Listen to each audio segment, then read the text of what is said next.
এই দোষ লাগিও না যে তোমার বর মদখোর, তোমার বর মাতাল। মানে তুমি কি সব বলছো? আমাদের বিয়ের না 6 বছর হয়ে গেছে, কিন্তু এই 6 বছরে না আমাদের মধ্যে সেই সম্পর্কটা নেই, যে সম্পর্কটা একটা স্বামী স্ত্রীর মধ্যে থাকার কথা ছিল।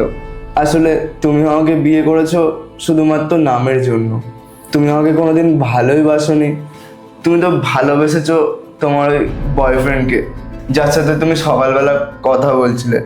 কি যাতা কথা বলছো তুমি? আমি কোনো ইয়ার্কি মারছি না, আর আমি এটা ভালো করে জানি তুমি আমাকে কোনোদিন ভালোই বাসনি।